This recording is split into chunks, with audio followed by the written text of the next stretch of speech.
കൊഴുക്കട്ട എങ്ങനെ ഉണ്ടാക്കുക എന്നുള്ളത് അമ്മ പഠിച്ചുകൊണ്ടിരിക്കുകയാണ് കേട്ടോ മുത്തശ്ശിയുടെ അടുത്ത് നിന്ന്. മുത്തശ്ശി എന്നിട്ട് ഇതൊക്കെ പഠിപ്പിച്ചു തരാൻ വേണ്ടിയിട്ട് ഞങ്ങളെ കൂടെ തന്നെ നിന്നിട്ട് ഓരോരോ പണികളും കാണിച്ചു തരികയാണ് കേട്ടോ. അമ്മയ്ക്ക് കൊഴുക്കട്ട ഉണ്ടാക്കാൻ മാത്രമേ അറിയത്തുള്ളൂ, ബാക്കിയല്ലാതെ അമ്മ നന്നായിട്ട് ഉണ്ടാക്കാറുണ്ട് കേട്ടോ. പിന്നെ അത് ആ കൊഴുക്കട്ട ഉണ്ടാക്കിയിട്ട് മുത്തശ്ശി ഇതിങ്ങനെ ഉരുട്ടി ഇനി നല്ല തിളച്ച വെള്ളത്തിലേക്ക് ഇട്ടിട്ട് എടുക്കുകയാണ്. അത് കഴിഞ്ഞതിന് ശേഷം ആയ കൊഴുക്കട്ടയാണ് ഇട്ടത്. രാവിലെ ബ്രേക്ക്ഫാസ്റ്റ് ആയിട്ട് കഴിക്കാൻ നല്ല സ്വാദാണ്.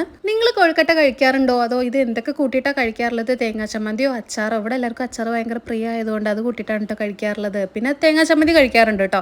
ഇതാ ചേനപ്പൂ വെച്ചിട്ടാണ് ഇന്നത്തെ ഒരു കൂട്ടാൻ വന്നിട്ടുണ്ടായിരുന്നത്. ഒരു ജാതി സ്മെല്ലാണ് കേട്ടോ അതിന്. പക്ഷെ കൂട്ടാൻ കഴിച്ചു കഴിഞ്ഞാൽ നല്ലൊരു ടേസ്റ്റ് ഉണ്ട്. ഒരു പ്രത്യേക ഒരു മൊളോഷ്യം ടൈപ്പൊക്കെയാണ്, പുളിയൊന്നും ഇല്ലാത്തതുകൊണ്ട് നല്ല ടേസ്റ്റ് ഉണ്ട്. പിന്നെ നമ്മൾ വീട്ടിൽ തന്നെ ഉണ്ടായ മാങ്ങയാണ് കേട്ടോ അമ്മ ഇപ്പം കാണിച്ചു തന്നത്. അപ്പോൾ അതിനെ പറ്റിയിട്ട് ഞങ്ങളിങ്ങനെ സംസാരിച്ചുകൊണ്ടിരിക്കുകയായിരുന്നു. ഞാൻ പുതിയതായിട്ട് വാങ്ങിയിട്ടുള്ള ഒരു കഫ്താൻ മോഡൽ ഡ്രസ്സാണ്. 5XL വരെയുണ്ട്, 320 രൂപയുള്ളൂ. നമ്മൾ വീഡിയോയിൽ കാണിക്കുന്ന ഓരോ ഡ്രസ്സിൻ്റെ ലിങ്കും എല്ലാവർക്കും നല്ല ഹെൽപ്ഫുൾ ആവാറുണ്ടെന്ന് പറയുന്നതിൽ ഒരുപാട് സന്തോഷം. ഇതിൻ്റെ ലിങ്കും ഞാൻ ഈ വീഡിയോയിൽ കൊടുക്കാം.